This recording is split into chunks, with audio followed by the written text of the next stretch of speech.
और casting couch की बात करूँ तो मुंबई में तो नहीं ऐसा कुछ मुझे फील हुआ, क्योंकि जैसे ही मुझे कास्टिंग डायरेक्टर एक दो होते थे, बोलते थे कि मिलते हैं कॉफी में, तो मैं हमेशा बोलती थी नहीं। मुझे लगता था कॉफी में क्यों मिलना, अगर मैंने ऑडिशन दिया तो आप मुझे ये बताओगे कि हाँ या ना। तो हम्म। कई बार मुझे ऐसा लगता है कि गलत गलत होता होगा बहुत लड़कियों के साथ, लेकिन हम्म। कुछ ना आपके अपने ऊपर भी डिपेंड होता है कि आप अपने आप को कैसे प्रोटेक्ट करते हो। साउथ के लिए पहले क्या होता था कि कहीं जैसे वन डे टुडे के लिए गए और कुछ लोगों ने कहा कि ये ग्रुप है, ये ज्वाइन कर लो, यहाँ पे ऑडिशन के लिए बहुत कॉल आते हैं। तो मैंने दो तीन ग्रुप मैंने ज्वाइन किया। वहां पे जितनी भी साउथ के लिए आता था ना मेरे पास, वहां पे लिख के ही आता था 4 पीपल कॉम्प्रोमाइज ऐसा। तो अगर एक दो से बात हुआ साउथ के ही, तो कहते थे कि अरे तुम कौन सा माधुरी दीक्षित हो, ऐश्वर्या राय हो, उनको भी ये सब। मैंने बोला उनकी अपनी लाइफ है, हम्म। अगर मुझे नहीं पता सच क्या है गलत क्या है, क्योंकि मुझे हक नहीं है किसी एक्टर को गलत कहना, वो उनकी लाइफ है। और ना मैंने देखा है ना आपने देखा है, पर मैं करूं ये बोलने वाले आप कौन हो। तो मैंने फिर सारे ग्रुप हटा दिए। तो ऐसे करके उस हिसाब से तो कास्टिंग काउच का कभी मैंने सामना नहीं किया, क्योंकि मैं मिलने ही नहीं जाती थी। जैसे कोई बोलता था कॉफी पे मिलो, मैं मिलने ही नहीं जाती थी कभी। ओके। ऐसा तो कुछ मेरे साथ नहीं हुआ। अगर मैं एक 33 के एज में, अगर मैं एक 22 साल के बेटे की माँ का रोल बहुत अच्छे से प्ले कर रही हूँ, और लोग अगर कहते हैं कि आपको देख के लगता नहीं है कि आप मतलब अभी रियल लाइफ में शादीशुदा भी नहीं हो, ये हम्म। मेरे लिए बहुत बड़ी कॉम्प्लीमेंट है। मुझे बहुत पहले एक बार बिग बॉस के लिए आया था, हम्म। सिद्धार्थ शुक्ला के पहले वाला जो था। 12 में। बट मुझे लगता है मुझे ना बिग बॉस देखना पसंद है, मैं बिग बॉस में जाने लायक नहीं हूँ, क्योंकि ना मैं इतनी झगड़ा कर सकती हूँ, ना मेरे किसी के साथ अफेयर वगैरह कर सकती हूँ। हम्म। और पता नहीं, मुझे बिग बॉस में जाना नहीं पसंद, मुझे बिग बॉस देखना बहुत पसंद है। हाँ, मुझे झलक में अगर मौका मिले तो मैं जरूर जाना चाहूंगी as an dancer. Dance related कोई भी शो हो तो मैं जरूर जाना चाहूंगी। अब मेरी बहुत दिली तमन्ना है कि मैं झलक में जाऊं। फेस किया आपने? शशि सुमित में मैंने काम किया बैक टू बैक 4 साल। उनकी बात अच्छी ये है कि वो ना एक्टरों को ना अपने यहाँ पे रखते हैं, हम्म। बहुत प्यार देते हैं, बहुत रिस्पेक्ट देते हैं। तो कभी वहां पे पेमेंट की मुझे झंझट नहीं हुई। बीच में एक दो शो मैंने किया, मैं नाम नहीं लूंगी। तो एक जगह तो ऐसा हुआ, बहुत ही नॉन प्रोडक्शन था, और उनका शो बहुत जल्दी बंद हो गया। हम लोग कह रहे थे प्रोफेसर पांडे के 5 परिवार, अब आप सर्च करोगे तो अब प्रोडक्शन का नाम पता चली जाएगा, जाने दीजिए। तो वहां पे ऐसा था कि आप मुझे 20% 30% सबका कट करो। मैंने बोला मैं नहीं कट कर सकती अपना पैसा, मैं क्यों दूं। आपका शो बंद हुआ, आप लॉस में गए, पर हम कहाँ फायदे में रहे ना। हम्म। क्योंकि जब आप एक शो करते हो तो आजकल कोई भी कास्टिंग डायरेक्टर टीवी नहीं देखता बैठ के, उसको लगता है कि ओके मधुश्री, उसने तो डाला था ना फोटो, वो बिजी होगी। तो कई बार लोगों को लगता है कि फ्री है, लेकिन अरे मधुश्री तो बिजी होगी, इस चक्कर में कई बार आपके पास कॉल नहीं आता। हम्म। और अभी मैं जो शो कर रही हूँ पैनारोमा का, तो ब्यूटीफुल प्रोडक्शन, मतलब मंथ एंड होते होते हमें पेमेंट मिल जाती है। तो बहुत बहुत अच्छा लगता है, इसलिए कि पैनारोमा इस मामले में बहुत अच्छा है। तो अभी मतलब वही उन्हीं 2 शोज में आपको दिक्कत हुई, अदरवाइज इन 13-11 सालों में ऐसा कुछ नहीं हुआ? मतलब एक तो 20%, और एक मैंने लॉकडाउन के टाइम पे शो किया था, वहां पे तो ऐसा था कि बस पैसा निकल जाए, तो उन्होंने ना बड़े टुकड़े टुकड़े में पैसे दिए। मैंने बोला चलेगा, बट मेरा पेमेंट क्लियर करो आप मुझे थोड़ा थोड़ा करके ही दो। तो ऐसा लगता था कि वो किस टाइप का होता था ना, वैसे मैं हर महीने ले रही हूँ उनसे। बट हाँ, मेरा पेमेंट क्लियर है, हर जगह से क्लियर है, मैंने अपना पैसा नहीं छोड़ा कहीं, मैं नहीं हाँ। छोड़ पाती हूँ। नहीं, सही है। काम कर रहा है इंसान तो पैसा तो चाहिए। आप लोग को भी अलग एग्जैक्टली एग्जैक्टली। वैनिटी मिलती है? वैनिटी सबकी अलग अलग होती है? हाँ, मेकअप रूम होता है। जैसे अच्छा। अभी पैनोरमा में भी मैं काम कर रही हूँ, तो मेरे साथ एक और आर्टिस्ट हैं पलक, वो मेरी रूममेट है। तो ओके, मतलब एक के मेकअप साथ रूम दो होता तीन ऐसे का रहता है? है, नहीं नहीं नहीं, तीन नहीं, दो। दो क्योंकि का? रूम भी बड़ा होता है ना, 2 बेड है, तो 2 आर्टिस्ट बैठते। कितने घंटे उन दिनों शूटिंग? में भी वही था। कितने घंटे शूटिंग और कितने घंटे आराम का होता है सेट पे? मैं आपको सही बात बताऊं तो हमारा सेट ना पहले नायगांव में था, अभी हमारा सेट जो है दूसरी जगह पे शिफ्ट हुई है। तो नायगांव में हालत मैं आपको बता नहीं सकती, एक दिन में ना 10:30 घंटे बाद सेट पे पहुंची थी।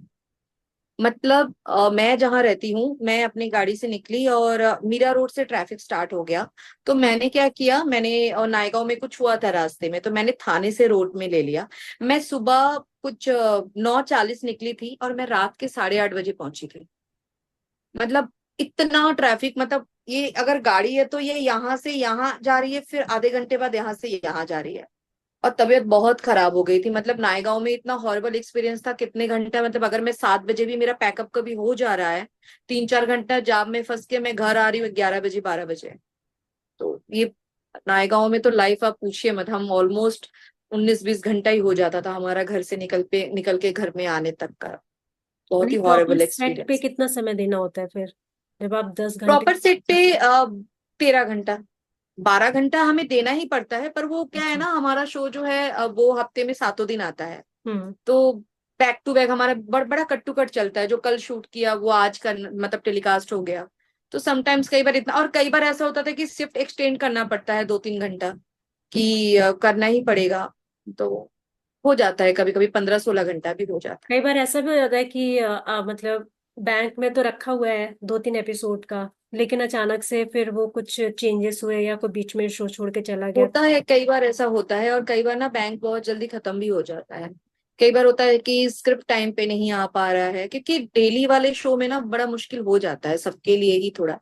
तो है, कई बार हम ट्रैफिक में फंस के लेट पहुंचते हैं, उसके कारण भी शूट जो है वो लेट स्टार्ट होता है। तो फिर हमें थोड़ा शिफ्ट एक्सटेंड करके और रात तक काम करना पड़ता है, ऐसा हो जाता अभी तक कोई हॉरिबल एक्सपीरियंस रहा है इतने सालों में? है। जैसे कि जैसे कि एक तो आपने बताया कि 10 घंटे में आप सेट पर ही पहुंची, इसके अलावा इससे ऐसा ज्यादा कुछ? हॉरिबल तो मुझे नहीं लगता कि कुछ होगा मेरे लिए, क्योंकि मैं उसके बाद बहुत ज्यादा बीमार थी। मैं 1 हफ्ता तक फिर मुझे छुट्टी लेना पड़ा, मेरी तबीयत बहुत खराब हो गई थी।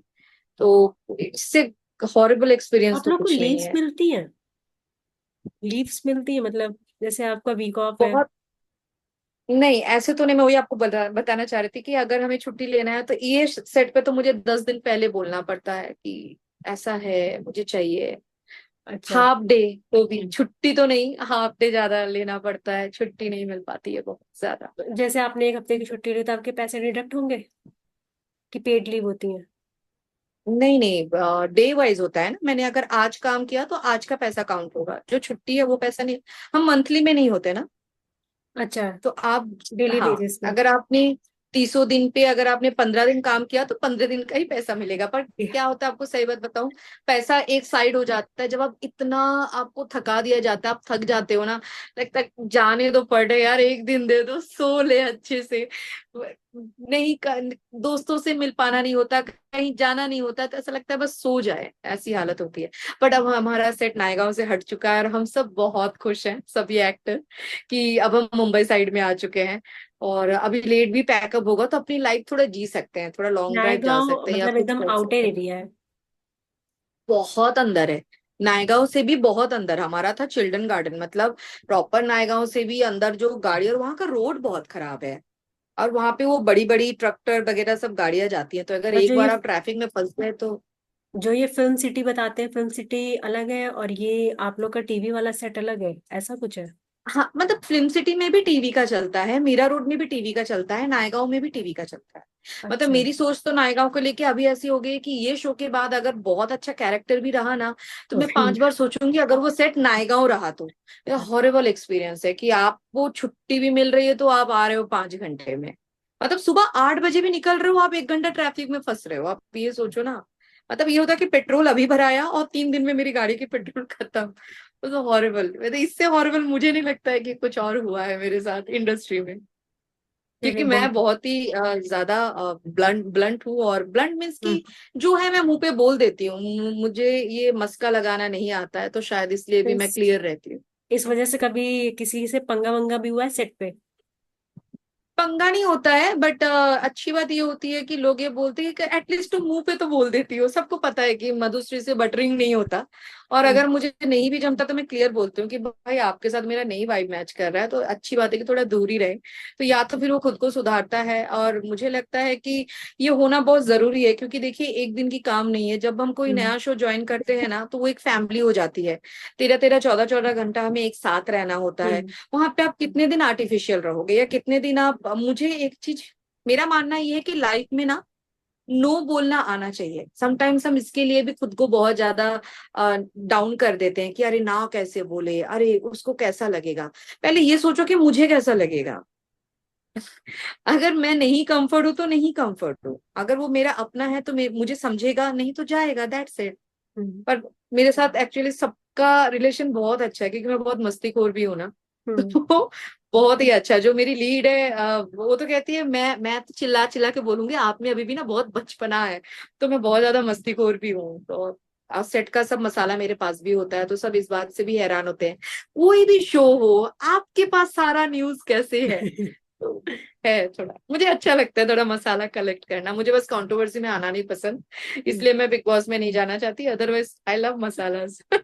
खतरों में जाना चाहती है? खतरों में जाना चाहती, पर मुझे लगता है मैं थोड़ी ना सांप वूप से मेरी थोड़ी रहती है। हालत खराब होती है, तो नहीं, मुझे पानी से भी थोड़ा डर लगता है। पता नहीं, इतना नहीं सोचा है। मेरे को डांस रिलेटेड कोई शो मिल जाए, मैं खुश हूँ उसमें। कोई नहीं, शायद मिल ही जाए इस इंटरव्यू को देख के। मिलेगा मिलेगा। झलक तो जाना है और जाएंगे पक्का। Okay, all the best. Thank you. चलिए थैंक यू। मधुश्री, बहुत बहुत शुक्रिया आपका हमारे साथ जुड़ने के लिए। ओके। भविष्य और के मैं लिए ये बहुत कहना सारी चाहूंगी, शुभकामनाएं। मैं शायद 1 घंटे से हम बात कर रहे हैं, मुझे नहीं, फोर्टी आपसे फाइव बात करके 45 मिनट मुझे बहुत अच्छा लगा। और आपको देख के जो मुझे फील हो रहा है ना, आप बहुत ही पॉजिटिव हो, एक बहुत ही पॉजिटिव वाइब है, क्यूट सी स्माइल और एक सिंपल सी लड़की है। तो मुझे बहुत अच्छा लगा आपसे बात करके। Thank you. चलिए, हम फिर से कनेक्ट करेंगे और आई होप कि आप फिर बिल्कुल कुछ बड़ा करते हुए मुझे मिले, कुछ अच्छे बिल्कुल शोज वगैरह में। बिल्कुल बिल्कुल। लीड रोल ओके ना जी, कि थैंक दादी बुआ चाची ये सब नहीं। हाँ, मैं चाहती हूँ कि उमा जी के साथ ये इंटरव्यू जो है वो काफी लोगों तक पहुंचे। और मुझे मेरे फैंस भी बोलते हैं, मैम आप क्यों करते हो